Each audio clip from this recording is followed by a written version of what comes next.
Thử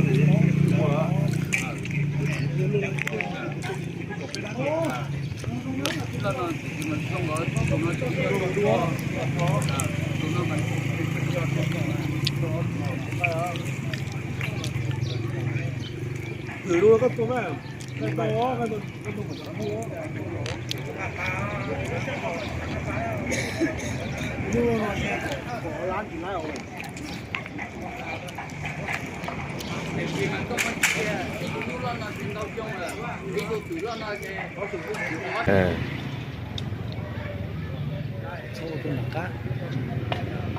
nó chỉ từ bao số từ những bao tiền nó bao nhiêu thì là chú chạm biến chính chế là cái câu luộc chú này mà tiếc là ok thế nè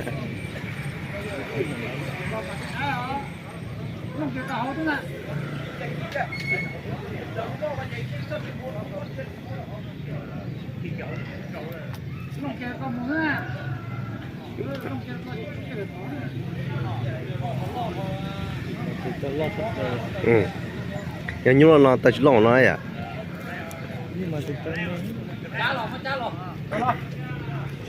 luôn cắt luôn cắt rồi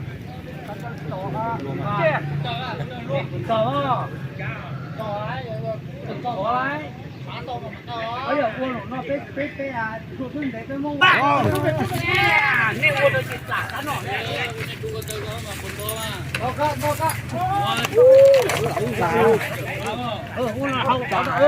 cho rút kìa rút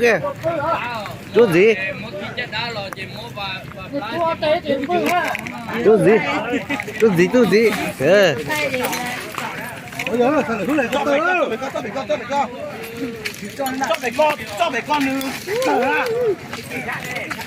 còn chẳng lái nữa, đi nữa, chưa chẳng thằng mới con đỏ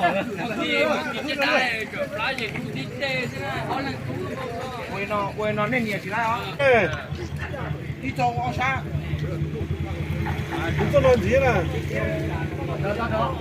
người lại là có phải cái hậu sẽ chiếu ra trước kìa, từ đi chút tuổi à. Kim thông câu ý cha, tao hậu cũng lọt taoอยู่ว่า tao phải đừng chơi cái cỏ đấy, đừng nhớ đừng coi nhiều cha đi qua. Từ mà chạy cũng có phải chỉ đó, có phải nó biết chùa nữa tao cha có. Khi còn lại nha. Có dân chùa trên của ôi toàn là hư nén tàu ấy rồi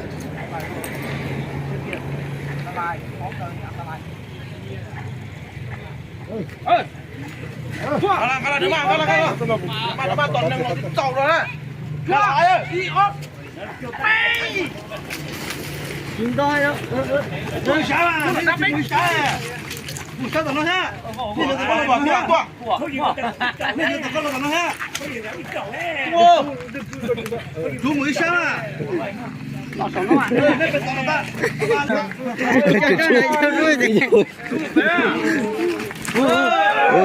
Bắt của trên vào nè.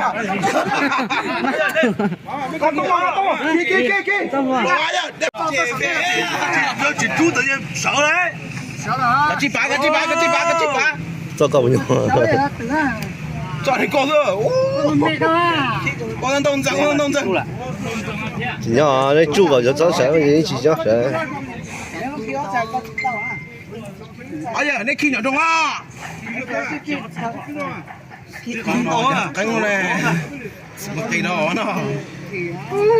Chứ có khó là khó xong tao cái này. Ai à, 我一张电话。哎，